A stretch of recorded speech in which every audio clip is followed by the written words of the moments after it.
What if the rise and fall of ancient Egypt were written not only in stone, but in the stars, temples, and gods? In this second chapter of our epic journey, we explore the powerful relationship between Egyptian religion, mythology, and monumental architecture, uncovering how belief shaped empires and how gods and pharaohs became one. From the mystic rites of Ra and Osiris to the massive temples of Karnak and Abu Simbel, we reveal how spiritual devotion and political power built a civilization for the ages. But how did mythology control not only life, but also death in ancient Egypt? And what mysterious foreign rulers once took over the throne, reshaping Egypt's destiny? Keep watching. We're about to answer all this and more.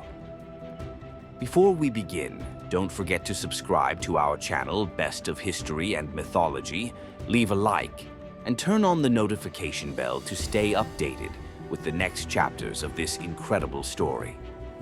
Egyptian religion and mythology were deeply intertwined with every aspect of life in ancient Egypt. The Egyptians believed in a vast pantheon of gods and goddesses, each controlling different elements of the universe. Central to their beliefs was the idea that maintaining harmony with the gods was essential for survival. This belief system shaped their culture, politics, and daily life, with the pharaoh acting as the high priest, performing rituals to keep the gods pleased and ensure the Nile River flooded annually to nourish the land. Key deities in Egyptian mythology included Ra, the sun god, who was believed to travel across the sky each day and descend into the underworld at night. Osiris, the god of the afterlife, represented resurrection and was central to Egyptian funerary practices. His wife, Isis, symbolized motherhood and magic, while their son Horus was the god of kingship and the sky. These gods formed the core of the mythology that helped explain natural phenomena and the cycle of life and death. One of the most important beliefs in Egyptian religion was the concept of the afterlife. Egyptians believed that after death, the soul would embark on a journey to the underworld, where it would be judged by Osiris. The deceased's heart would be weighed against the feather of Maat, the goddess of truth and justice. If the heart was pure, the soul could enter the afterlife and enjoy eternal peace. This belief led to elaborate burial practices, including mummification, to preserve the body for the journey. Imagine your heart being weighed against a feather to decide your fate after death. Do you think such a powerful belief in the afterlife made ancient Egyptians more moral or more fearful? Share your opinion in the comments after the video. The construction of massive temples and monuments, such as Karnak and Luxor, was dedicated to the gods, showcasing the Egyptians' devotion to their deities. These temples were not only places of worship, but also served as economic and political centers, reinforcing the pharaoh's divine authority. The pharaohs themselves were often associated with gods, such as Horus and Ra, further legitimizing their rule. Mythology also played a key role in explaining Egypt's political and military relationships with other civilizations. For example, the myths surrounding Ramesses II's victory over the Hittites at the Battle of Kadesh were used to reinforce his image as a godlike warrior king. These stories were carved into temple walls and retold to solidify the pharaoh's reputation both domestically and internationally. Religion and mythology remained central to Egyptian life, even after the conquests of Alexander the Great and the establishment of the Ptolemaic dynasty. Egyptian gods continued to be worshipped, even as Romans and other foreign rulers integrated themselves into the fabric of Egyptian society. The persistence of these beliefs is a testament to the deep-rooted influence of Egyptian religion, which continued to shape the civilization for millennia. The construction of temples and monuments was central to the identity of ancient Egypt, symbolizing the divine power of the pharaohs and their connection to the gods. These massive structures were not only religious centers, but also political and cultural hubs that demonstrated Egypt's architectural genius. Temples like Karnak, Luxor, and the temples of Abu Simbel, built by Ramesses II, stand as testaments to the sophistication of Egyptian engineering and religious devotion. Temples were designed to honor specific gods and goddesses, and each pharaoh sought to outdo their predecessors by constructing ever grander buildings. These structures were intricately decorated with carvings and hieroglyphics that depicted scenes of the pharaohs offering sacrifices to the gods, reaffirming their role as the divine rulers of Egypt. The temples often had large courtyards, sanctuaries, and towering obelisks, which were aligned with astronomical phenomena, particularly the rising and setting of the sun, symbolizing the power of Ra, the sun god. Monuments like the Great Pyramids of Giza, built during the Old Kingdom, served as the final resting places for the pharaohs and were designed to ensure their safe passage into the afterlife. The pyramids, along with the Sphinx, became iconic symbols of Egypt's grandeur. The scale of these projects required a vast workforce and advanced techniques for cutting and transporting large blocks of stone, primarily sourced from quarries along the Nile River. The construction of these temples and monuments was not only a religious duty, but also a political statement. By building massive structures, pharaohs like Ramesses II and Cleopatra sought to display their power to both the Egyptian people and foreign adversaries. These monuments were also used as tools of diplomacy, showcasing Egypt's wealth and dominance in the ancient world. The influence of Egyptian architecture extended beyond its borders. Following the conquest of Egypt by Alexander the Great, the Ptolemaic dynasty continued the tradition of monumental building, blending Greek and Egyptian architectural styles. Even after the Roman conquest, Egypt's temples and monuments remained important cultural and religious sites. Rulers like Julius Caesar and Marcus Antonius were captivated by the scale and beauty of Egypt's architecture, further enhancing Egypt's reputation as one of the greatest civilizations in history. Many of these ancient temples and monuments have survived the test of time, providing modern historians with valuable insights into the religious, political, and social dynamics of ancient Egypt. Their enduring presence underscores the significance of these architectural marvels in the rise and legacy of Egyptian civilization. The Middle Kingdom, c. 2055 to 1650 BCE, is often referred to as the Golden Age of prosperity in ancient Egypt, a period marked by political stability, economic growth, and cultural flourishing. After the turbulence of the First Intermediate Period, a series of strong pharaohs, beginning with Mentuhotep II, reunited Egypt and ushered in an era of peace and innovation. The consolidation of power during the Middle Kingdom allowed the pharaohs to strengthen the central government and reclaim Egypt's status as one of the most powerful civilizations in the ancient world. One of the most notable achievements of this era was the expansion of agriculture and the construction of extensive irrigation systems that harnessed the power of the Nile River. This allowed Egypt to increase its agricultural output, leading to economic prosperity and the accumulation of wealth.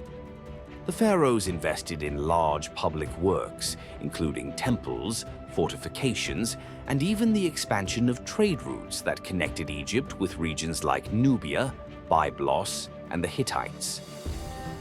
These trade connections brought valuable resources such as cedarwood, gold, and ivory into Egypt, further enhancing its wealth and influence. Culturally, the Middle Kingdom is considered a time of literary and artistic achievement. Works such as the story of Sinuhe and the instructions of Amenemhat reflect the intellectual development of the time, offering insights into Egyptian society, values, and the relationship between the pharaoh and the people. The rise of skilled artisans during this period also led to advancements in art and architecture, as seen in the finely crafted jewelry and detailed carvings in temples and tombs. Pharaohs like Senusret III expanded Egypt's borders through military campaigns, especially in Nubia, securing valuable resources and maintaining Egypt's dominance. The pharaoh was not only a ruler but also a warrior king, responsible for protecting Egypt from external threats such as the Assyrians and the growing influence of other civilizations. These military victories helped solidify the pharaoh's power and ensured Egypt's prosperity. The Middle Kingdom also saw a shift in religious practices.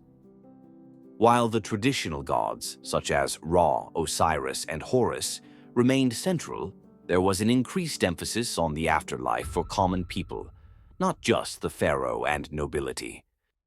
This democratization of the afterlife is reflected in the construction of smaller, more accessible tombs and the spread of funerary texts like the coffin texts, which provided detailed instructions for navigating the afterlife. If you're fascinated by how religion and power built an empire, then this is just the beginning. Make sure to subscribe to our channel, Best of History and Mythology, like the video, and turn on the bell so you don't miss the upcoming episodes revealing the secrets of ancient greatness. Despite its prosperity, the Middle Kingdom eventually began to decline due to internal strife and the increasing threat of foreign invasions, particularly from the Hyksos. However, the achievements of this era, particularly in the realms of governance, culture, and architecture, laid the foundation for the powerful new kingdom that followed, ensuring Egypt's place as one of the world's greatest civilizations. The legacy of the Middle Kingdom continued to influence later Egyptian rulers, including the Ptolemaic and Roman periods, as the administrative and cultural advancements of this golden age became cornerstones of Egyptian governance and society. The rise of the Hyksos marked a significant turning point in the history of ancient Egypt, bringing an era of foreign rule during the Second Intermediate Period, c. 1650–1550 BCE. The Hyksos, a group of Semitic people from the Near East, took advantage of Egypt's internal weaknesses, gradually infiltrating and eventually seizing control of the northern region, known as Lower Egypt. Their rise to power came after the decline of the Middle Kingdom, when Egypt was weakened by political instability and economic challenges. The Hyksos introduced several key innovations to Egypt, most notably the horse-drawn chariot and advanced forms of warfare, including the use of bronze weapons and composite bows. These technologies gave them a significant military advantage over the Egyptians, whose army had not yet adopted these innovations. The Hyksos also fortified their cities, such as Avaris, which became their capital in the Nile Delta. These fortifications and their superior military tactics enabled them to maintain control over Lower Egypt for nearly a century. Though the Hyksos rulers adopted many aspects of Egyptian culture, including the title of pharaoh and the worship of Egyptian gods like Ra and Osiris, their foreign origins led to tensions with the native Egyptians. In Upper Egypt, the Egyptian rulers of Thebes refused to recognize the authority of the Hyksos, and a prolonged period of conflict ensued between the two powers. This period of foreign rule had significant consequences for Egypt's interactions with other civilizations. The Hyksos had strong connections with neighboring powers, such as the Hittites and Assyrians, and their control of Lower Egypt opened new trade routes, allowing for the exchange of goods and cultural ideas. However, their presence also disrupted Egypt's dominance over the region, leading to economic and political fragmentation. The Egyptians eventually adopted the chariot and advanced weaponry, which would later play a crucial role in their military campaigns during the New Kingdom. This period of Hyksos dominance set the stage for Egypt's eventual resurgence under Amosa-Io. the founder of the 18th dynasty, who led the Egyptian rebellion that finally expelled the Hyksos from the Nile Delta. The legacy of the Hyksos is often seen as one of both destruction and innovation. The Hyksos ruled Egypt for nearly a century, yet many still debate whether they were enemies or innovators. Would you consider the Hyksos invaders who stole Egypt's glory, or contributors who helped shape its future? We'd love to hear your thoughts in the comments. While their rise to power represented a temporary break in Egypt's long line of native rulers, their introduction of new military technologies and governance practices influenced Egypt for generations to come. The eventual defeat of the Hyksos led to the establishment of the New Kingdom, a time when Egypt would once again rise to become one of the most powerful civilizations of the ancient world, competing with the likes of the Romans, Alexander the Great, and later the Ptolemaic rulers. Temples crumble, dynasties fall, but the gods of Egypt still whisper through time. Thank you for watching, and see you in episode 3, always here on Best of History and Mythology.